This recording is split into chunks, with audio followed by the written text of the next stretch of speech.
Come. What are you doing? Put yourself. Huh? Only when you're sorry if you want to give. But you also hear yourself. Okay, quiet. 1, 2, 3. Okay, Philippines. Yes, this is DZRJ810AM. I'm your dial, and this is RPM Revolutions per minute this Saturday noontime. Stay tuned at that very station because we have a very special guest and a very, very special topic. Because just a glimpse of it, our topic will be organizational change theory for companies. And they say, let me read that to you. So, with our very special expert on board today, we'll be talking about organizational change, which can be a strategic mainstay that allows companies to progress rather than stagnate. We all want to progress, don't we? Okay, this is your host, Marlyn Kragh, and I miss you all because we were not here on air last Holy Easter or Holy Holidays. And of course, I would like to say hi to my mother who's listening right now and to a good friend who's in Montreal, Mr. Paul Renko. Hi there if you're listening, my good dear friend. And also to our friends in Utah. And also our friends in Saudi Arabia. And another one in Toronto, my cousin, Jolo, Gerardo. And of course our friends in Switzerland and all over the world. And also in LA, Mrs. Maliari and family. Hi there. Okay, without much further ado, I'd like to give you the microphone to my beautiful co-host. Let's start with our poster girl, Miss Jackie Borges. Hello Philippines and mabuhay. You said it, Marlyn. Today's another interesting day for all of us. We have so much in store for you. I'm sure we will learn a lot from our guests today. So let's start the ball rolling. Vicky, would you like to greet our listeners? Good afternoon, Philippines. If you are online, please tune in because our lovely, lovely hosts today are so beautiful. I don't know what happened during the past holiday, but everybody seems to be blooming. Yes, and that voice you just heard is the very other half, beautiful other half of Mr. Bjorn Martinoff, my hero for who I am today. the author of The Development of Exponential Power, my favorite book, the book that woke me up. And that was Vicky Martinoff. And of course, we'd like to welcome my hero, Bjorn Martinoff. Thank you for my heroine. It's wonderful to be here on DZRJ once more, and I'm excited about our discussion that we'll have today with Roland. I feel like this is a meeting of great minds and one extra great mind. So I'm really excited to hear what Roland has to share with us today about making the excitement, the possibilities possible. Yeah, and before we hear the voice of a Superman, soon to be another superhero of mine for organizational development or development organization of organizations, let's hear from our special guest also, the very, very special half of Mr. Roland Sullivan, Miss Maja. Maja. Mabuhay Philippines. It's really nice to be here at DZRJ. I could sense a lot of energy, positive energy. Oh, so you're this energy, and we really feel your energy. Where are you from, Maja? I'm from Ilocos Norte. I'm from Ilocos Norte. Which part? Bacarat. Okay. My dad was a chief of police there. I am from Ilocos Norte, Lawag City. All right, with not much further ado, I'd like to introduce our new Superman, Mr. Roland Sullivan, and we need glasses. So here's the bio profile brief that was given to me in the very book of Bjorn Martinoff in Developing Exponential Power. Stop chasing it and let it chase you. So Mr. Sullivan is one of the original 100 change agents, and likely one of the top 2 or 3 at the moment. Maybe he's top number 1 to me and to Bjorn, right? He learned directly from the founders of the field since 1962. Wow. He has led change efforts in over 1,000 organizations in 35 countries. And he has taught OG, He's at organization Yes. development at 12 universities, including Pt1, is that correct? Yes. Which has the most recognized change program in the world. Timely, we need this management, you know, because a lot of people lately on the news, they were trying to pinpoint each other's whose mistake in the organization should be given the mistake to, right? Or who's in charge. So editing 20 change books, I like that, including the popular 3rd edition of Practicing Organization Development, and has kept him on the cutting edge of global best practices. He is best known for actually transforming whole systems in large interactive events. For over 2 decades, Roland here, Mr. Roland Sullivan, has served as chair of the OD Institute's Committee to Define Knowledge and Skills for Competence in OD. The Institute uses this research in accrediting university programs around the globe in organization change. In 2004, he co-founded the Asian OD Network. I like that. Wow, he has the master's degree in organizational development from Loyola in Chicago and Pepperdine in Los Angeles.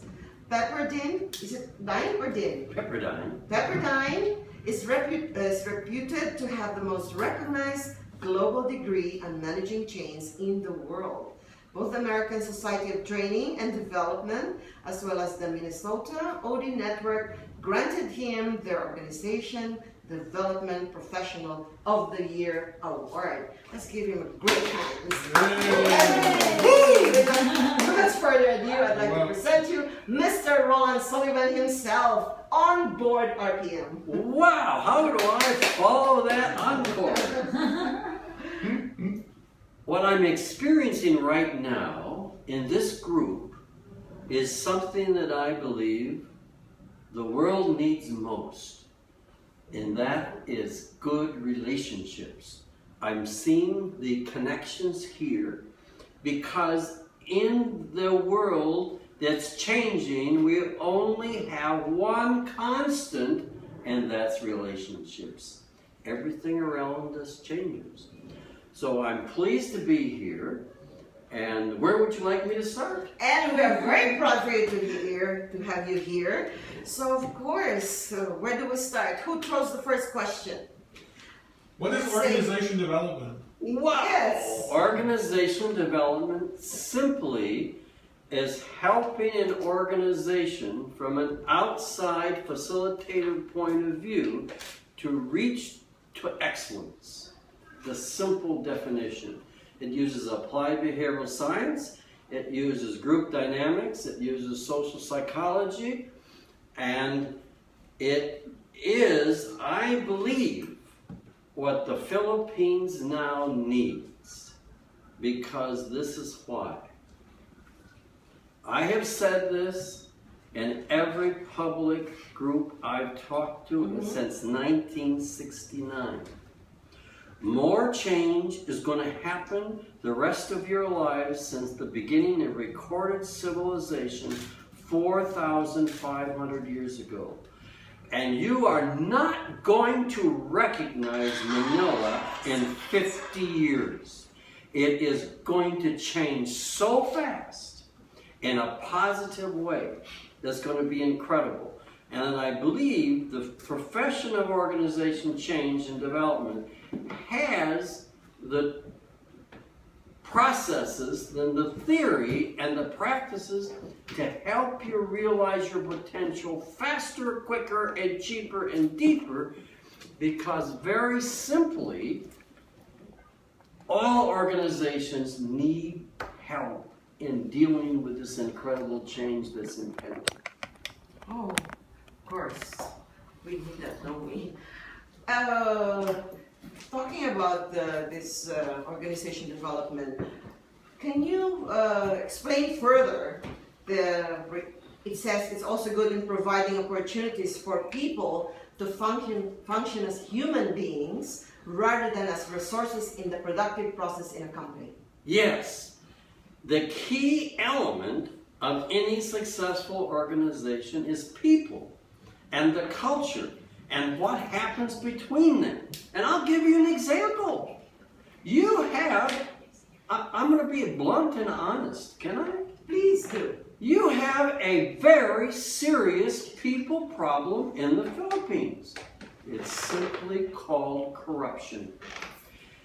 Why do I know that? Because the president of Ateneo University talked about it in his graduation address the other evening, and also did Maria, the #1 CNN person here. Exactly. Yeah, what happened? And she said that we would be another Singapore right now without corruption. And if we can get the authenticity and honesty and trust and high values that are so much in the people of the Philippine world to lead us, we will be one of the leading countries of the world. I like that. Can I catch you on that?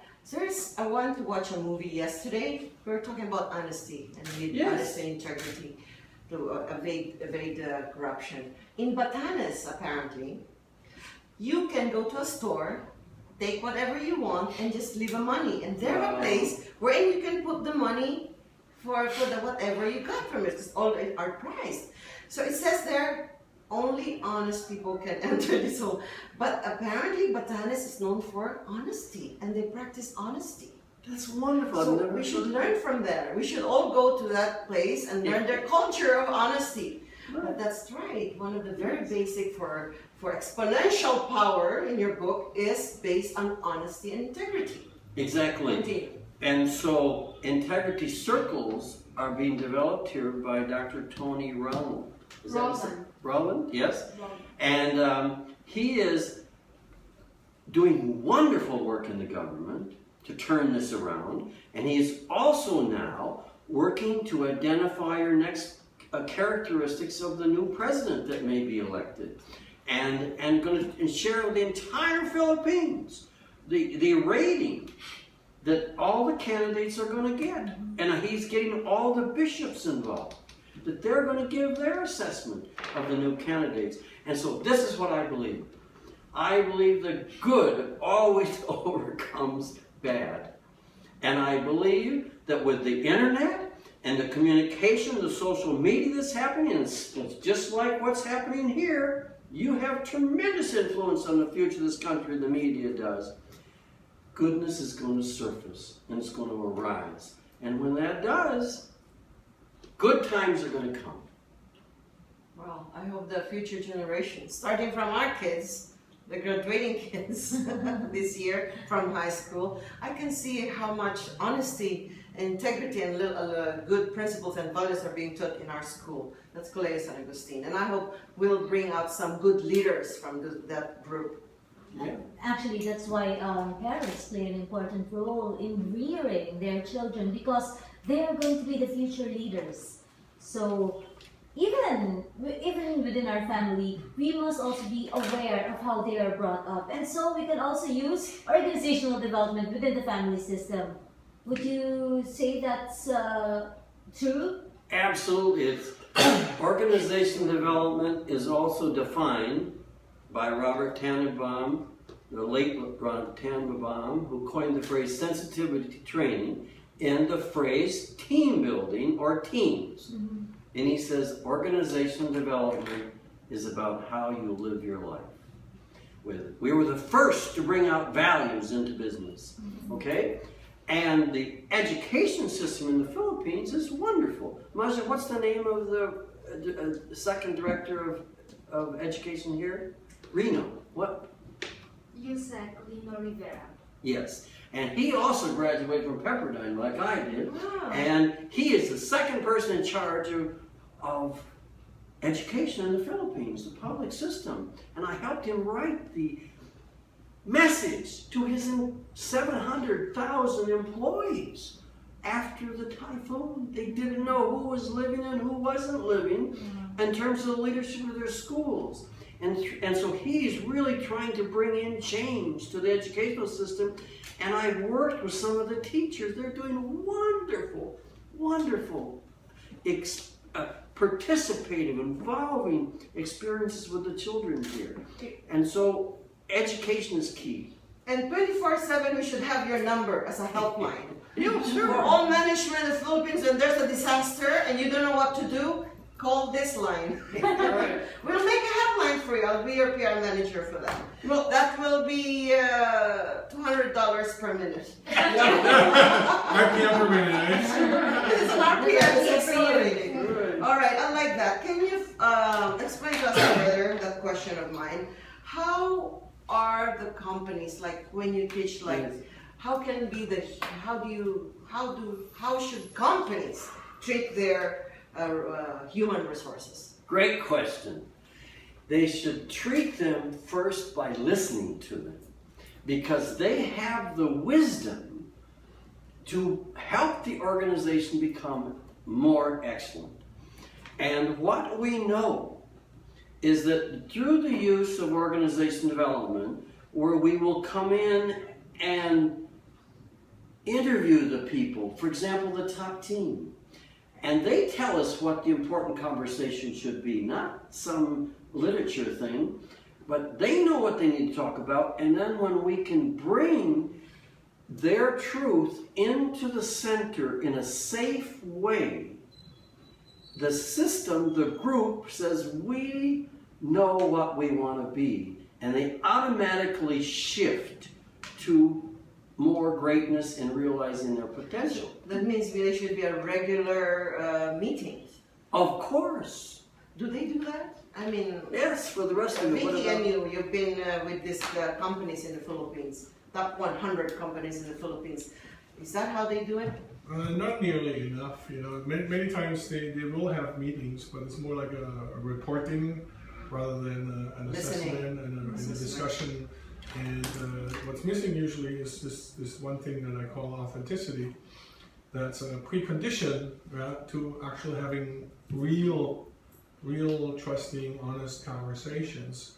Without authenticity, you might see lips moving, you might see actually sounds coming out of the mouth, even words or sentences, but without authenticity, really, truly, nothing is being said. You know, there's no, you will not have a conversation with authenticity. Yeah, there may be sounds, there may be exchange of words, but nothing is being said. And that's a big word for me. Ever since you defined that in your book, the word authenticity, I wrote it down, for team building and for truth into the system, there should be authenticity for leaders. Absolutely. And I like your definition wherein you should be able to walk your words, say you, and you live your words. Yes. And you can empathize only if they know who you are, and you can get only their feelings when you tell them who you are.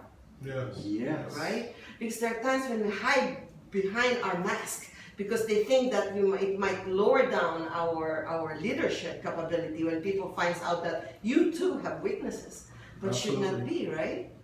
That's the only way. It takes courage, right? We have to let go of our fear, right? And maybe even our social conditioning, where we're not allowed to really say what we think, right? Because oftentimes there's this thing in the way that we don't want to lose friends, right?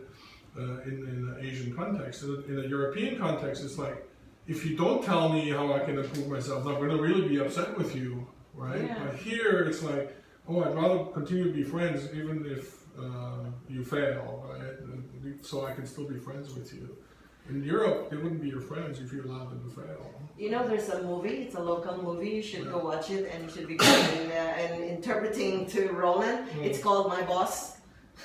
Yeah, I saw that. And there Maybe I already would there's watch a it. problem in organization development in that very group. But you see, it went back to empathy, authenticity. Yes. Like if you tell to a person, okay, I know how it feels to be kicked out from your home by your wife or your girlfriend, you can say, I know how it feels. And you should tell them, the more you tell them that you are human as a leader, the more the people you are administering or under your organization will look up to you and say, hey, she's human, I like her. And you will get their loyalty. You should be a CEO. She is. Well, I bet your people love to work for you. Do they? Yes. Sometimes too much. They said I'm too good. But I said, what is too good? Whatever you can give, and I like what I've learned from my school, Kabbalah, that the more uncomfortable you are in sharing, the more you should. Because that shows reality and authenticity. And I want to add also the one that Roland mentioned about having the people really talk about what's important for them and having them also have this ability to listen.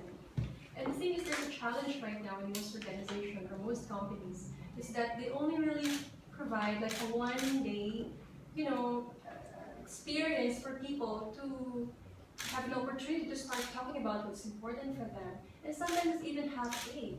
And this is actually the first time when I heard Roland speak about what will really bring transformation to organizations. Can you say more, Roland, about the time that involves that is needed for that to happen? Absolutely. Research says that it takes 2.5 days in order for the creative breakthrough or transformation to happen. And just recent research with the whole new neuro-leadership science that's going on in the world about the brain is it says it takes so many hours for the brain, after it's working on a challenge, to get the insight and the breakthrough. And so when a group is together and sleeps on their data, dreams about it, for 2 nights, they transform, and you can't do it in less than that. And it's very possible to do, but you just have to, as you say, Vicki, the people's meetings have to be longer than a half day or an hour. Correct. So that's why there's a saying we're in, slip on it, and we'll see you tomorrow. Yes, I've seen a lot of American companies, because my former husband used to work for American companies, and I used to hear them say, okay, guys, it was a good meeting, let's slip upon it, and we'll meet again when you're ready. That's exactly. Something happens when we're sleeping. It's sort of a transformative process. Sometimes we also connect in a way to a much higher intelligence, higher power. Sometimes we dream about it, right? When we download some of that intelligence, if we're open to that, we can do that. No, I'm looking at my notes here, and you said something about listening to your people as the key to the transformation. And when Vicky asked you how long does it take for the transformation to happen, you said that it will take 2.5 days. For transformation, or change to happen, it has to have the support of the executive leaders. Absolutely. You got to start at the top. And as you said later, the issue is people don't walk their talk. Correct. It's the #1 issue I always hear in an organization. And they're always in a hurry. On that note, let's go for a quick commercial, and don't go in, Philippines, because we'll be giving you more how to manage those people under you, or how you could be managed. Make that Rightfully. sound so Okay. And exciting. exciting. Good job, guys. You're doing very well. 30 minutes. It's already It's only 30 minutes, isn't it? Yeah. It's just like, It's just right. It's something sometimes